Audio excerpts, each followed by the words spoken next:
Hello, this is a revision video for Sing Song by Daljit Nagra for the AQA Poetry Anthology GCSE. As ever with any of these videos, they're not intended to be a comprehensive guide, merely a few extra notes to supplement the notes you've got in class and also your own interpretations. I'm going to read the poem and then talk through a few short pointers. I run just one of my daddy's shops from 9 o'clock to 9 o'clock, and he want me not to have a break, but when nobody in, I do de lock. 'Cause up de stairs is my newly bride, we share in chapati, we share in de chutney, after we have made love like we rowing through Putney. When I return with my pinny untied, de shoppers always point and cry, Hey Sing, where you been? Your lemons are limes, your bananas are plantain. This dirty little floor needs a little bit of mop in de worst Indian shop on de whole Indian road. Above my head high heel tap de ground, as my wife on de web is playing with de mouse. When she netting two cats on her Sikh lover site, she booked them for de meat at de cheese of her price. My bride, she effing at my mum in all de colours of Punjabi, then stumble like a drunk, making fun at my daddy. My bride, tiny eyes of a gun and de tummy of a teddy. My bride, she have a red crew cut and she wear a tartan sari, a donkey jacket and some pumps, on de squeak of de girls that are pinching my sweeties. When I return from de tickle of my bride, de shoppers always point and cry, Hey Sing, where you been? De milk is out of date and de bread is always stale. De things you have on offer you have never got in stock in de worst Indian shop in de whole Indian road. Late in the midnight hour, when you shoppers are wrap up quiet, when the precinct is concrete cool, we come down whispering stairs and sit on my silver stool. From behind the chocolate bars, we stare past the half-price window signs at the beaches of the UK in the brighty moon. From the stool each night, she say, How much do you charge for that moon, baby? From the stool each night, I say, Is half the cost of you, baby. From the stool each night, she say, How much does that come to, baby? From the school each night, I say, Is priceless, baby. So what's it all about is the speaker is describing how he works in his father's shop, but that his father would like him to work long hours from 9 o'clock to 9 o'clock. The speaker is newly married and he takes breaks to go upstairs and be with his wife. The shoppers are unimpressed with his absence, and his new bride seems to be unconventional, rejecting stereotypical attitudes. When the shop is closed, the couple sit downstairs, they stare out at the moon. The context for this poem is that Daljit Nagra, the poet, was born in West London and he moved to Sheffield as a teenager when his father opened a shop there. He now works as a lecturer, teacher and a writer in residence, and his work frequently explores the experience of immigrants. In Sing Song, the Indian accent is reappropriated, it's reclaimed, and the rhythm and meter are fun and song-like, hence the title of Sing Song. And this poem makes use of stereotypes of Indian immigrant communities and challenges what that means. The notes then, so Singh is Sanskrit meaning lion, and it's a name or title. In Sikhism, Guru Gobind Singh mandated it for every male Sikh, so every male Sikh would have the name Singh.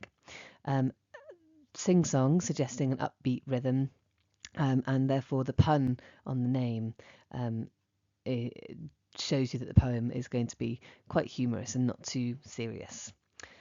Where it says, I run just one of my daddy's shops, just one could imply that his father has many more shops, perhaps suggesting that he's proud of his father, or maybe that he doesn't live up to the expectations. He's only allowed to run one of the shops. Daddy's as well makes him seem informal and childlike too.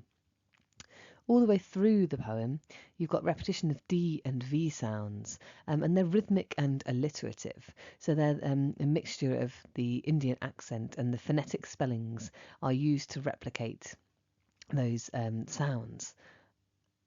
It makes use of many, many stereotypes in the poem, and in particular about corner shops and the stereotypes about immigrant communities running corner shops. But the fourth line, when nobody's in, I do de-lock, it's separating the public and private life of the speaker.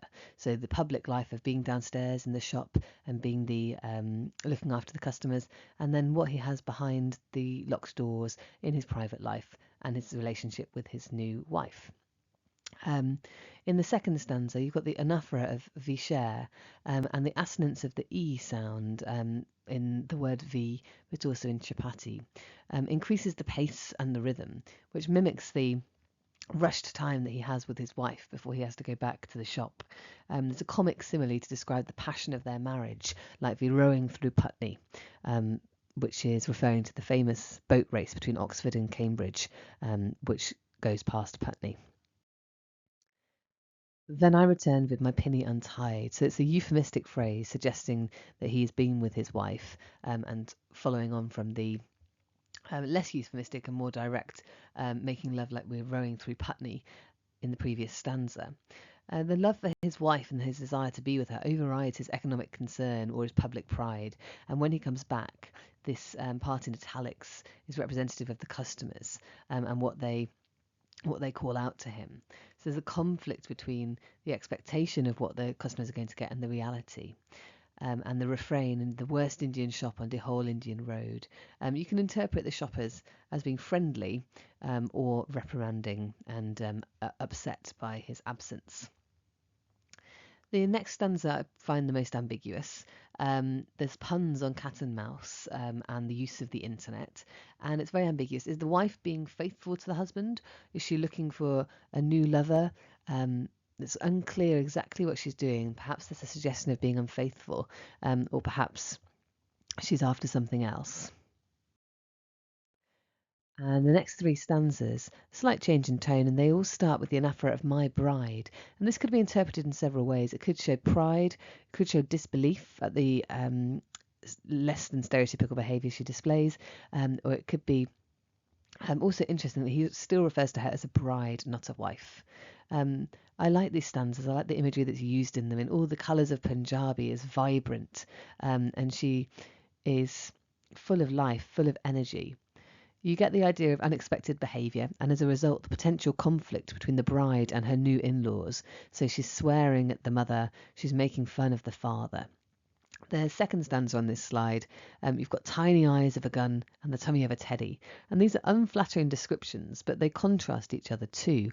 So the first metaphor, tiny eyes of a gun, suggests that she is calculated, precise, and dangerous.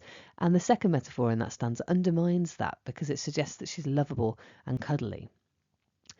The third stanza, starting "my bride," then, suggests that she also has unexpected appearance, if we're thinking stereotypically. She's embraced aspects of the Western culture, so she still wears a sari, but she's got a red crew cut and it's tartan, and she's also got Western clothes as well with a jacket and some pumps.